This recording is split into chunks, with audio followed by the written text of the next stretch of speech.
Okay, so I watched the new documentary, Mel Brooks, The 99-Year-Old Man, which is a play on the 2,000-year-old man, which was the comedy routine he used to do with Carl Reiner.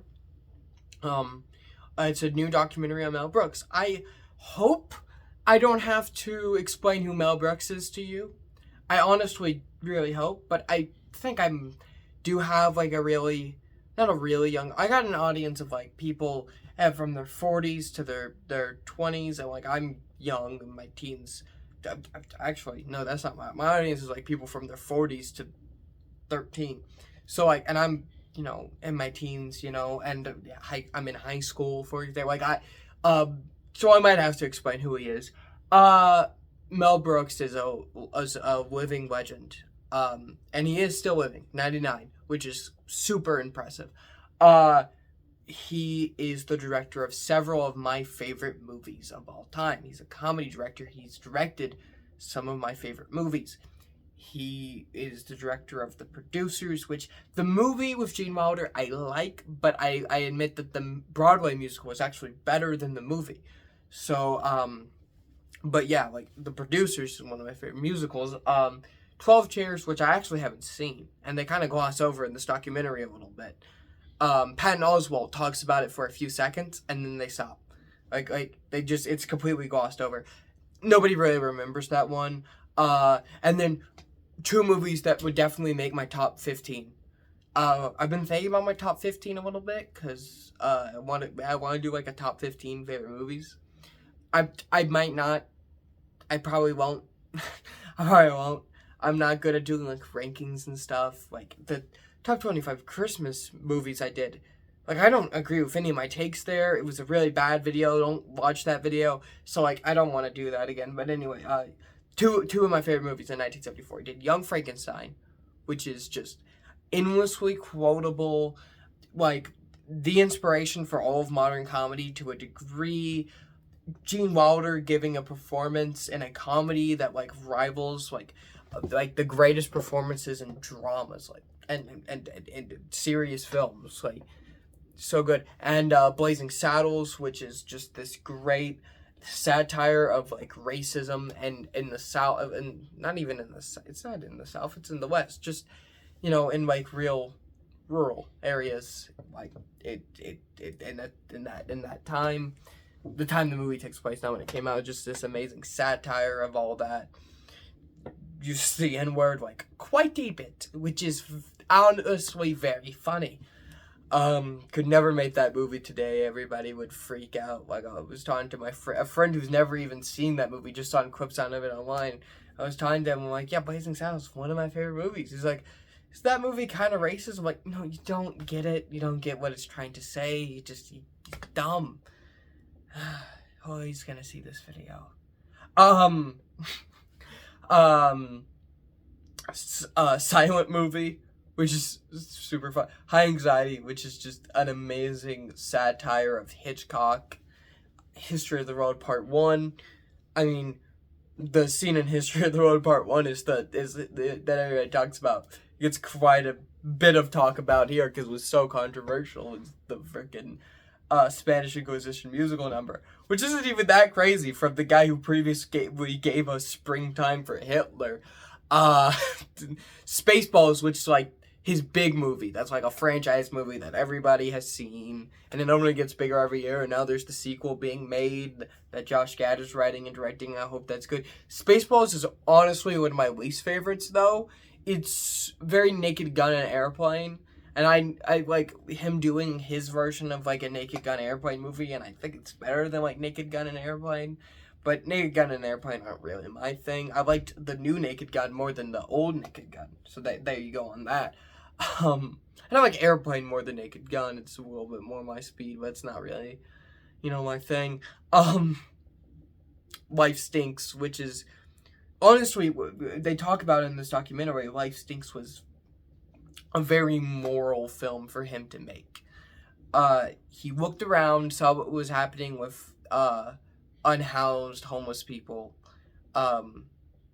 Is unhoused, do you have to say, or do people care if you don't say homeless, or do you have to say unhoused? Okay. homeless people on house people. He saw what was happening to them was fucked up, and he went, okay, I gotta do something about this. And so he made a movie that was a dramedy about that, and it was a novel attempt to try and shine some light on the struggles of homeless people, and it didn't really work. It was kind of a failure, but it was very good. And then he did Robin Hood Men in Tights, which is also one of his weaker films, but one of his more popular films. They got to a point where, like, Robin Hood Men in Tights, there's a scene that references Blazing Saddles, and, like, you know, like, he was getting to the point of referencing his own work by then, and, you know, revisiting the Universal monsters with his last film, which was Dracula Dead and Loving It, which, it wasn't as good as Young Frankenstein. As sword Leslie Nielsen, so it just, you know, well, I don't have anything against Leslie Nielsen. It's just the type of comedies that he was in, I think, are funny, but they're not my type of comedies. I can't explain why. Then something there just never really fully clicked with me. Anyway, so what did I like about this documentary? Well, most of it. Pretty much all of it. I really love this thing. But I love him talking about, you know, his family, the lovingness for the late great Anne Bancroft here, who was, of course, his wife. She passed away of cancer in 2005. That's 21 years ago now, and it's still so sad. You know, talking about his relationships with all the people in his life, his kids, Carl Reiner, Gene Wilder, just all these, Richard Pryor, all these amazing people he's worked with. So many have passed. And like him and Anne Bancroft, what a wonderful marriage that was. It's kind of like the real life equivalent to Roger Rabbit and Jessica Rabbit from Who Framed Roger Rabbit. And what I mean by that is, you know, she's beautiful. And Anne Bancroft was famously a very beautiful woman. And here you have Mel Brooks, who is this short, he's a Mel Brooks. You know, he's a Mel Brooks, this short little Jewish guy, and they love each other, and they like each other, and you would never think so if you were just looking at it from, like, a point of view that was more Hollywood and less complicated. And there are relationships like that everywhere. So that's really beautiful.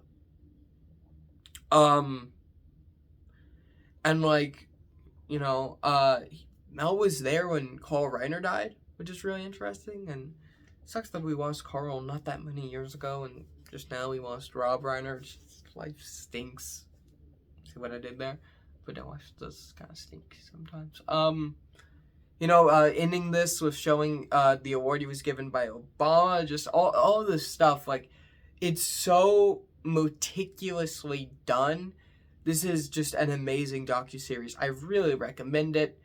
So yeah, if negatives, Dave Chappelle, he tries to, you know, make an argument that, like, comedy is a defense mechanism, and I don't like hearing that coming from the guy who said that, you know, he's like, it's that they start out in this. I'm going to get political for a second. Bear with me. It's not going to be that bad, I promise. But they do talk about, you know, comedy is a defense mechanism against the Nazis and Hitler and all these horrible things. And then you have Dave Chappelle like, oh yeah, I agree. Comedy is a great defense mechanism against bad people and fascism and stuff. And it's like, I don't like hearing that from a guy who was at the Rowdy Comedy Festival, and you kind of don't get to speak about that. That's an annoying thing that doesn't even happen. And then Amy Schumer has like 5 seconds here, but she tells a joke that isn't funny because she's not funny. And this is like the funniest documentary I've seen. Not just from seeing like old clips of Mel Brooks in interviews and old clips of all these people in interviews, but also just the people they're interviewing here are like at their funniest for this. And then you have Amy Schumer, who is at her funniest, and it's not funny because she's Amy Schumer. You know, I don't. Amy Schumer's not funny. Trying to think. Like Mel Brooks has good jokes here when they're interviewing him now. He's 99 and it's great. I do wonder how long ago some of this stuff was filmed, because like you have Rob Reiner filming stuff for this, and like he only died a month ago, but like other people that have been passed for a little bit. Like I do wonder how long ago this was filmed. You know. Like I wonder if this has been something on HBO's. Like I wonder if this is something that's been on HBO's like. Because like the Pee Wee Herman documentary, like that came out. That was clearly filmed before he died because he's in so much of it. So like that was clearly in the can for a while. I wonder how long this one's been in the can. I wonder if they've been waiting. This is going to sound effed up. I wonder if they've been waiting for Mel Brooks to die to put this thing out, and he just hasn't died. So they're like, okay, we'll put it out now. I don't know. Is that effed up? I don't know. But yeah, this thing is an A+. Like I love this.